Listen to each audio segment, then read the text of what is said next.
수출마저 흑흑흑이라. 내년은 더 어렵다. 무슨 말일까요? 일단 말입니다. 내년 성장률 전망치를 한번 보시죠. 정부는 2.2% 예상을 하고 있습니다. 한국은행은요 2.1% 예상하고요. 한국개발연구원도 2.1%예요. 국회 예산정책처도 2.1%고요. 올해 성장률 전망이 2.4%가 되느냐 아니면 2.3%로 내려서느냐 이렇게 이야기하잖아요. 그런데 내년은 올해보다 더 나쁘다는 이야기를 지금 하고 있는 겁니다. 정부도 더 나쁘다고 이야기하고 있고요. 정부의 올해 전망치는 2.6%거든요. 한국은행은 2.4% 올해 예상을 하고 있는데 2.1%고요. 한국개발연구원이나 국회 예산정책처도 마찬가지입니다. 내년이 우리에게는 고통이 될 수도 있다.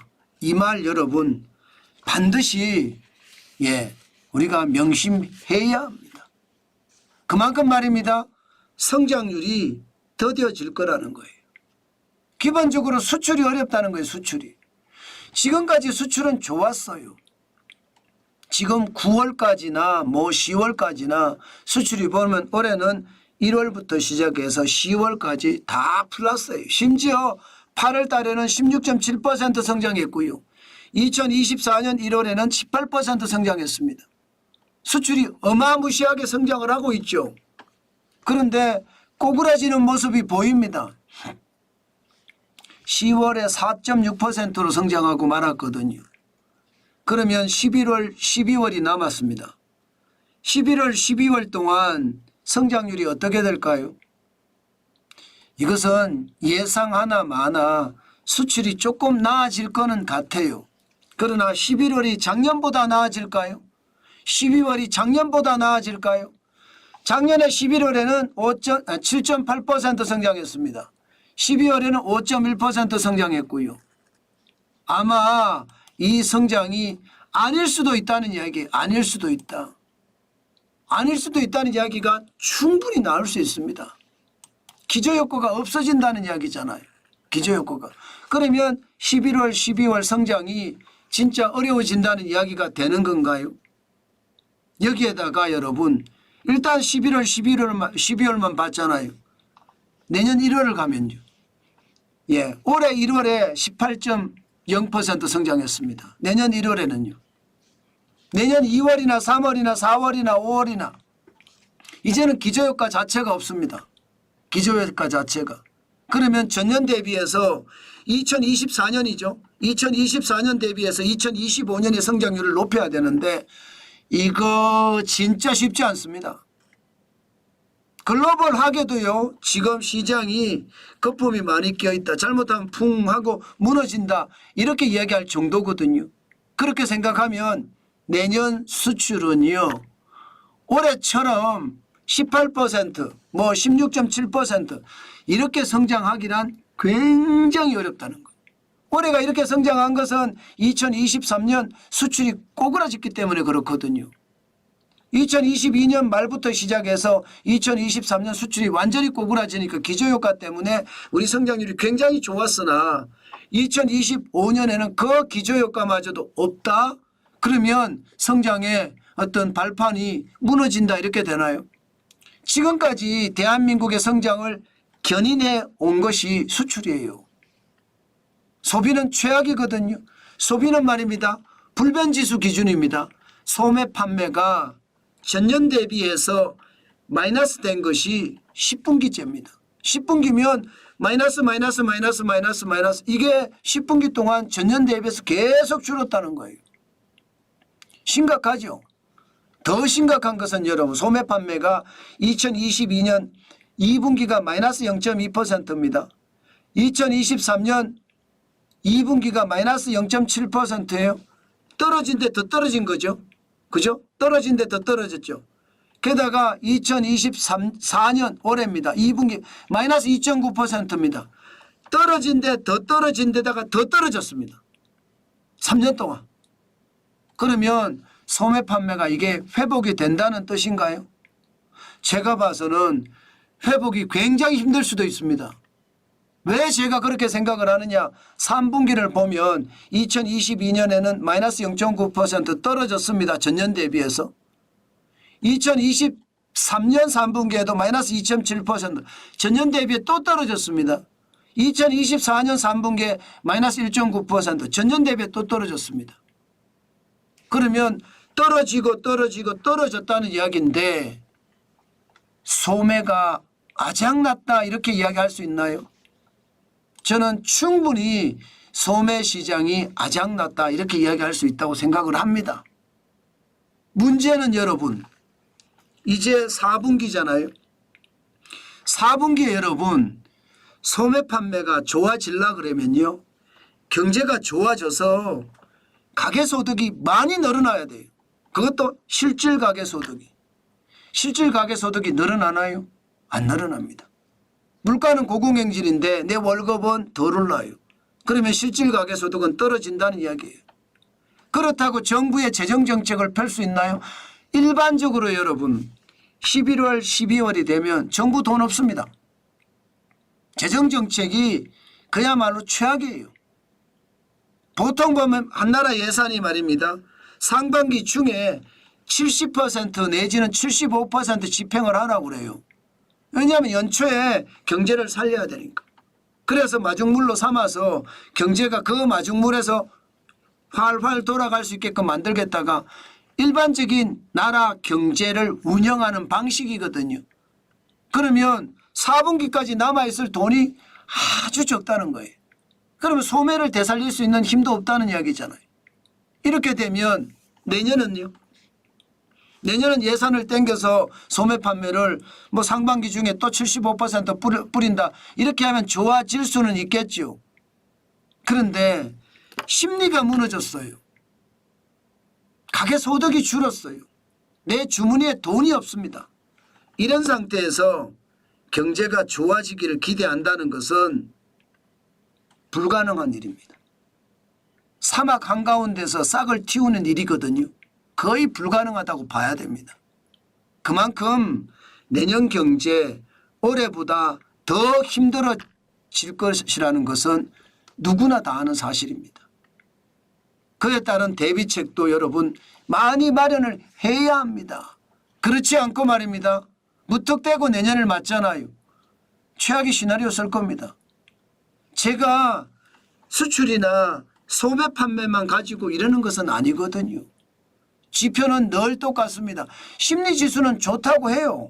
소비자 심리지수가 10월에 101.7까지 갔어요. 100을 넘어섰잖아요. 평균 이상입니다. 평균 이상.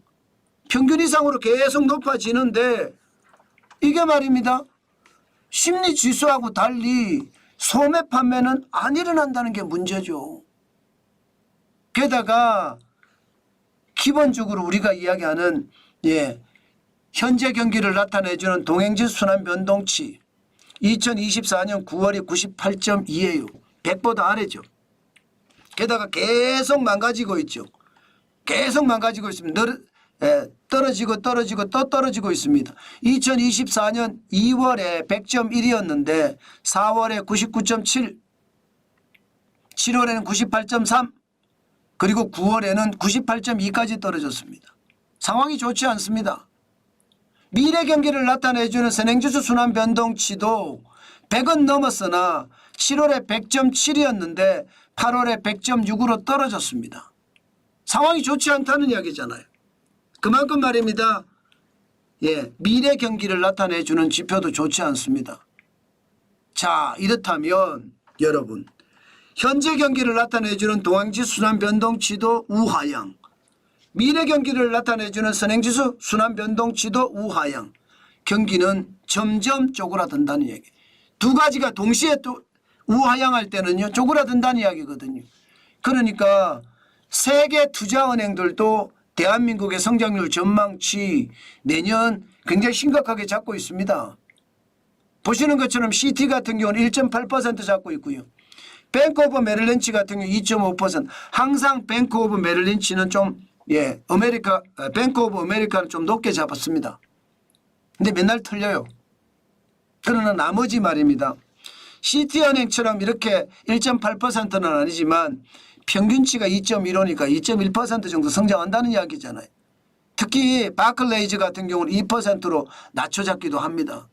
그렇게 생각하면 내년 경제도 올해보다 더 어렵다. 이게 상반기는 굉장히 어렵다예요. 그나마 하반기는 좀 나아질지도 모른다예요. 때문에 여러분 내년에 대한 대비도 지금부터 우리는 차곡차곡 쌓아가야 됩니다.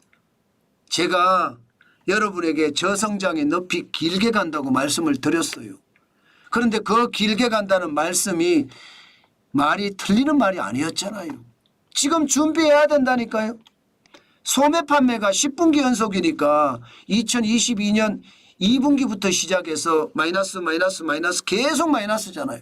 이게 말입니다. 이게 2024년 4분기에도 마이너스가 될 확률이 높고요.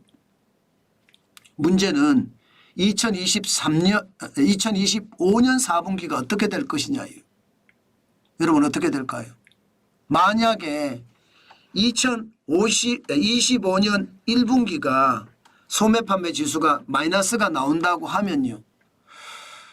와, 제가 봐서는 저성장의 늪은요 더 길어질 겁니다. 내년 상반기에 끝나지 않을 수도 있습니다. 저는 내년 상반기에 끝날 수도 있다고 생각은 하는데 3년 연속 떨어졌는데 4년 연속 떨어진다고요? 결국 잃어버린 4년이 돼 간다는 뜻이고 우리 경제는 굉장히 어려움을 직면한다는 뜻입니다. 저는 여러분 제가 지표를 가지고 설명을 하기 때문에 제 지표는 그렇게 틀리지 않습니다. 제가 뭐 만들어서 낸 지표도 아니고 정부가 공식적으로 발표하는 지표, 아니면 민간에서 공식적으로 발표하는 지표, 아니면 세계 경제기관이든 정부든 공식적으로 발표하는 지표를 가지고 제가 만든 거거든요. 그렇게 생각을 하면 여러분 저는 진짜 내년에는 충격적인, 다시 말해서 상상 못한 위기감도 저는 충분히 있을 수 있다고 생각합니다. 상상 못한 위기감. 저는 그렇기 때문에 올해부터가 아니라 제가 2022년부터 말씀을 드렸습니다. 그래서 많은 분들이 저성장에 대한 대비도 많이 했고요. 앞으로도 마찬가지입니다. 앞으로도 당분간 저성장의 기조에 맞춰서 그에 대한 전략 준비해야 합니다. 저는 제 말 진짜 허투루 듣지 말란 말도 강조해서 드리겠습니다. 뭐 어떤 분들은 저에게 나쁜 이야기도 하는데 저는 분명히 지표를 보면 내년에도 심상치 않다. 거기에 대한 대비책은요. 내가 할 수 있는 지금의 일을 더 견고하고 또 확장시킬 수 있는 것. 예를 들어 오프라인에서 장사만 하고 있다면 온라인으로도 확장을 해야 돼요. 뭔가 움직여야 됩니다. 움직이면서 변화를 만들어내야 합니다. 그렇지 않고 가만히 앉아 있잖아요. 그러면 내년에는요. 가만히 앉아서 그냥 그대로 죽을 수도 있습니다. 반드시 저는 명심하고 시장에 공격적인 대응 저는 필요하다고 생각합니다. 그만큼 말입니다. 경제가 많은 사람들은 좋아진다 하지만 지표가 그렇게 말하지 않습니다. 그렇기 때문에 조심하시고 또 조심하셔야 됩니다. 오늘도 그 말 굉장히 강조합니다.